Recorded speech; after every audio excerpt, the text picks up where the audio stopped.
Días, mi estimado don Ventimilla. El día de hoy tengo el gran honor de traerlo a la emisora El Republicano. A usted, uno de los personajes más preponderantes en el país, a quien quisiera hacerle unas preguntas.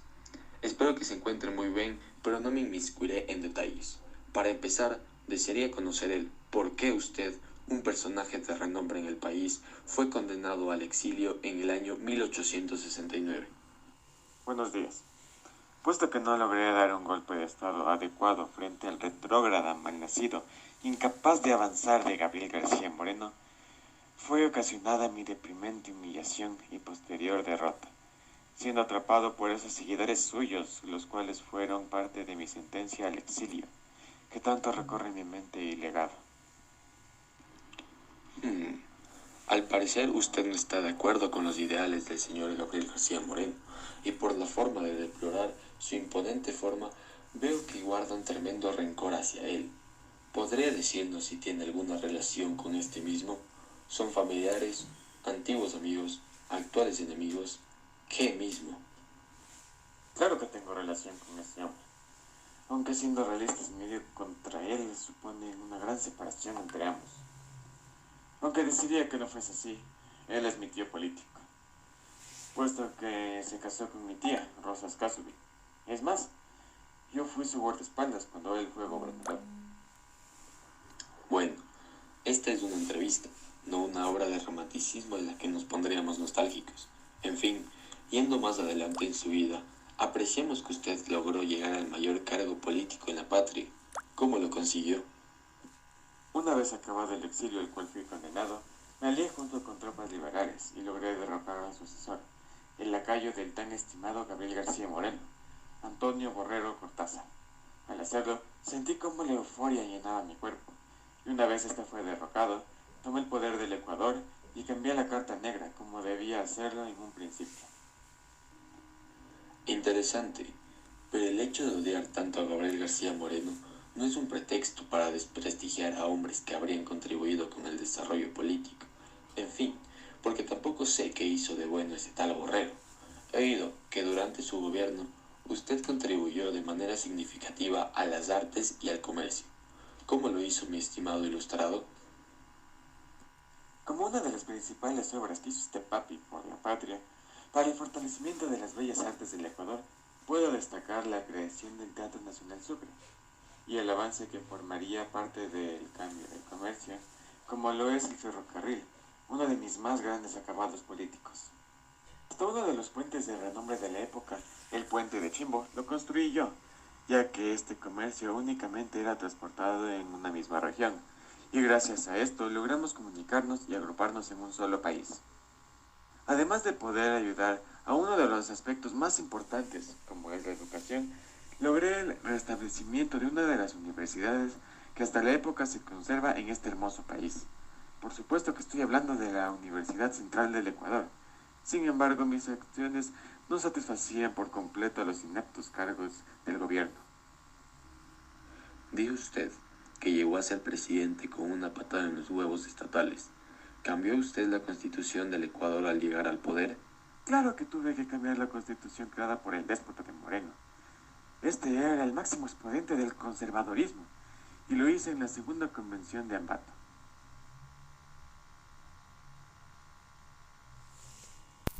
Segunda Convención de Ambato. Desde el decreto de convocatoria 28 de julio de 1887, no había cesado el jefe supremo de ir unificando a la Unión respecto a ciertos puntos difíciles que debían proponerse en la Asamblea Nacional, cuáles eran las bases de la Constitución proyectada ya en orden de imposibilitar la elección de aquellos ciudadanos cuya influencia podía crearle dificultades mayormente en su ascensión al sólido, sabiendo que el solio es un trono o silla con dosel. Las elecciones corresponden en casi todas partes al deseo de Ventimilla, como argentino, fruto de las providencias y de la presión gubernamentaria de sus empleados. Con todo junto, no fue posible entrar en conflicto formal con la opinión liberalizada del litoral, que designó como relativa libertad a sus candidatos, Urbina y a Sánchez Rubio, punta en evitar que su gobernador de la SUAY, don Rafael Torres, dejase libertad de sufragio en su jurisdicción. El doctor Pedro Moncayo y Juan Montalvo, elegidos en Esmeralda con el apoyo del Faro, no juzgaron prudente concurrir. Tampoco acudió el doctor Miguel Riofrío, por seguir en el activo desempeño de su misión diplomática con el gobierno peruano y con el delegado de la Santa Sede en Lima. A Manuel Cornejo no se lo llamó, ni siquiera tampoco a Roberto Andrade, por causa del horror que en los demás causaban su notaria participación en el crimen de marzo, el 1 y el 2 de agosto. La asamblea convocada para el 26 de diciembre no solo pudo reunirse el 26 de enero de 1878 y fue presidida por el general Urbina y el vicepresidente Julio Castro. Verificados los escrutinios, vióse que la representación del país se componía en su mayor parte de hechuras de ventimilla y que las personas inclinadas al menos a favorecerlo, lo cual produjo desde luego un grave desengaño en el Partido Liberal, cuyo jefe, don Pedro Carbo, resolvió con todo trabajar con denuedo por sus principios, como les verificó rodeado de su núcleo unos 10 amigos de la causa, entre los que se distinguieron por su decisión, y los honorables Yeroví, Peña, Vélez, Portillo y Seminario. Igualmente, reducido apareció el número de los diputados netamente católicos, por lo menos dispuestos a luchar y hacer oír la voz de la verdad y defender los derechos de la religión. Eran los principales canónicos de Cuenca, señor Federico González S., el doctor Mariano Cueva, el doctor Juan de Dios Corral, don Félix Chacón y los doctores Leones Rafael Quevedo y José María Batallas, que todos, por cabeza, reconocían al excelentísimo señor Pedro Rafael González, obispo de Ibarra. En el mensaje punto, según era de esperarse, el jefe supremo no supo sino engrandecer su situación, no sólo justificar, y por cierto, más que por gloriosos hechos, por el vilipendio de las administraciones anteriores y por la reprobación de la conducta observada por la Iglesia y las maquinaciones conservadoras contra su persona, hundo la lógica de la revolución que, creyéndose superior a la discusión, nunca se digna en estudiar las opciones ajenas, antes suele tratar con el más repugnante desprecio los sistemas que no son suyos. Aun cuando los suyos se presentan, exigiendo la reforma violenta y repentina de todo lo existente, aun cuando sean ellos los menos ajustados en realidad a las necesidades, tradiciones y aspiraciones del pueblo. Más cruda del lenguaje. Si sabe punto más degradada, o sea, que no tiene gracia o elegancia. Reformar más incoherente y apasionada era la memoria ministerial que presentó el jefe de Estado, don Javier Endara, documento repleto de injurias, manchado con continuas falsedades y mentiras, pieza que en suma es considerada por nuestros escritores cual engendro ridículo y monumento de ignominia, es decir, una ofensa grave. Para el gobierno, el discípulo favorito de Espinel, el revolucionario de 1864, inseparable de Carbo, no otro era el actor de aquella nefanda, que resuelta, abominable, requisitoria del dogmatismo anticristiano. Buena cuenta dio y exacto juicio emitió luego acerca de tal espléndido político literario la acerada pluma del doctor José Modesto Espinosa, el autor del Pulero, persona que gusta de un ambiente nítido, de su época, y maestro indispensable de la ironía del país. La enorme mayoría de los adeptos de Ventimilla, rara vez o por cortos instantes, se dignó permitir se formulara y desarrollara una sombra de oposición parlamentaria de propio nombre. Los debates no revistieron de forma de conflicto o torneo, si bien la minería liberal y el círculo católico no dejaron de alzar oportuna y eficaz su voz en tono altivo y de protesta. Muchos había esperado de la versación de Pedro Carbo, pero su animadversión, o sea, sentimiento de enemistad, declarada a Ventimiglia y sus ideas sobrando avanzadas, inutilizaron en gran parte su labor, siéndole sospechoso al círculo predominante en el recinto. Versó ella sobre la reforma constitucional según un plan que traía muy madurado, conforme a todo él con sus ideas que en su larga carrera había acariciado. Es interesante, a ese respecto de desarrollo constitucional, el folleto analítico que luego publicó con el título de Páginas de Historia Constitucional, el que a un tiempo recuerda y puntualiza su actuación en Ambato. Por los demás, Carabobo se había granjeado un envidiable prestigio por su personalidad venerable. Pero fuerza es confesar que careció del verbo oratorio, de la república pronta y contundente, de la flexibilidad parlamentaria. Dotes necesarias para todo ciudadano llamado el palenque de la representación nacional, imprescindibles de todo, en un líder de la oposición. Por lo que hace la oposición de los católicos, exhibiéndose cortés, humilde, pero airosa y firme en los discursos del señor González Suárez. En 2 ocasiones, especialmente, alzó la voz, con claridad y erudición, que le eran propias al tratar de señalar los justos límites a la libertad de la prensa, al desbaratar los sofistas, o sea, filósofos griegos centrados en la palabra, aducían contra la conveniencia de formular el artículo sobre la religión. Perseguido por las envidiosas de su mérito, en esa primera exhibición pública de su alta personalidad, nuestro futuro historiador, quien se desdeñó de contestarles, halló excelentes amigos y abogados en el doctor Honorato Vázquez y el señor Juan León Mera, que supieron defender la rectitud de sus intenciones y su honorabilidad, recalcando los aplausos de la barra habían tributado al noble y humilde lenguaje del sacerdote. La oposición no se declaró pujante en el recinto de la asamblea, estalló terrible en la prensa de Ambato, y de Quito en Guayaquil fue perseguida y aniquilada aún materialmente, y de ello hablaremos aparte. En la convención de Ventimiglia frente a Urbina no se sentía absoluto dueño. Temía al anciano caudillo del liberalismo. Ni debía ni podía descontentar a alguien con su espada. Le había asegurado la posición de poder. Permitió que se le asignara un premio de 50,000 pesos por sus servicios.